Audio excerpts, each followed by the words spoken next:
Hello বন্ধুরা, তোমরা সবাই কেমন আছো? আমি তো খুব ভালো আছি। প্রতিদিনকার মতো আজকেও চলে আসলাম ছোট্ট একটা ভিডিও নিয়ে। ঘরের সমস্ত কাজকর্ম মানে বাসি কাজ করা হয়ে গেছে, ঘর ঝাড় দেওয়া, ঘর মোছা, বাসন ধোয়া করে চা করে নিয়ে আসলাম। কর্তাবাবু আর আমার জন্য চা খাবো। চা খাওয়ার পরে কর্তাবাবুকে বললাম কী রান্নাবান্না হবে? বলছে কালকে তো খিচুড়ি অনেকটা আছে, সেটা গরম করো। আর আমি ডিম অমলেট করছি, মানে এটা কর্তাবাবু ডিম অমলেট করছিল। ও খিচুড়ি দিয়ে ডিম অমলেট দিয়ে খাবে। কালকে অনেকটা খিচুড়ি রান্না হয়েছিল। রাতের বেলা আমরা খিচুড়ি খাইনি, গরম ভাত করেই খেয়েছিলাম। দুবেলা খিচুড়ি খেলে অসুবিধা হবে, তাই সেই খিচুড়িটা আজকে সকালবেলা গরম করে দুজনে মিলে হাফ হাফ করে খেয়ে নিলাম যেটুকু ছিল।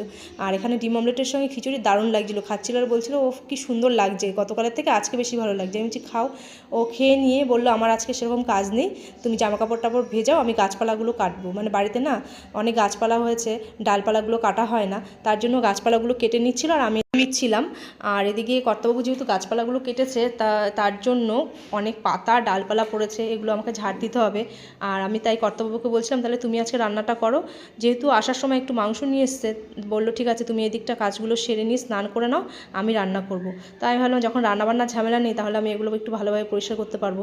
এই আমার ঘরের পেছন দিকটা, এটা 2-3 দিন পর পর একদিন হয়তো ঝাড় দেওয়া হয়।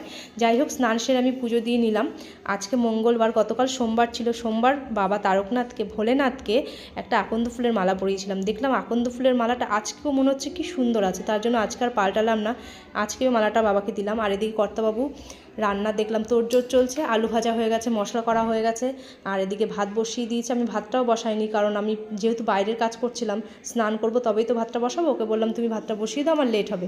ওইদিকে রান্নাবান্না করে নিচ্ছিল, কারণ ওরও লেট হয়ে যাচ্ছিলো, যেহেতু ওর আজকে আবার খেলা আছে। খেলা আর কি নতুন করে আর কি বলবো, তোমরা তো জেনেই গেছো।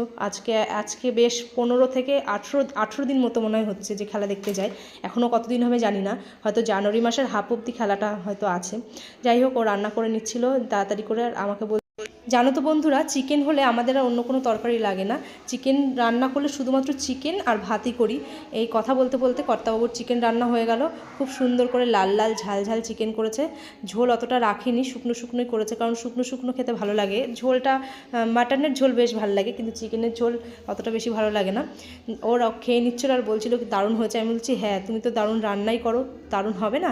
ও বললো তুমিও খেয়ে নাও। আমি বললাম তুমি আগে খেয়ে ওঠো, আমি আর ছেলে পরে খাচ্ছি। তুমি আগে খেয়ে দিয়ে খেলা দেখতে যাও, তোমার জায়গা কেউ বুক করে নেবে। যাই হোক, ওর সঙ্গে একটু মজা করে নিলাম।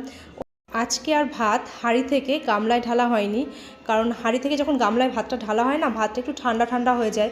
অনেক বেলায় আমাদের খাওয়া হয়, তার জন্য হাঁড়িতেই ভাতটা রেখেছি। ছেলেকে বলছিলাম যে তোর কার হাতের মাংস খেতে ভাল লাগে, আমার না তোর বাবার? ও বলছিল যে দুজনেরই। ও তো এখন ঠিকঠাক করে বলতে পারছে না, বলছে তুমি আমাকে আগে তাড়াতাড়ি করে তরকারি দাও তো আমি আগে ভাত খেয়ে নিই। তাই বলে দুজনে মিলে ভাত খেয়ে নিলাম। সকালে ভালো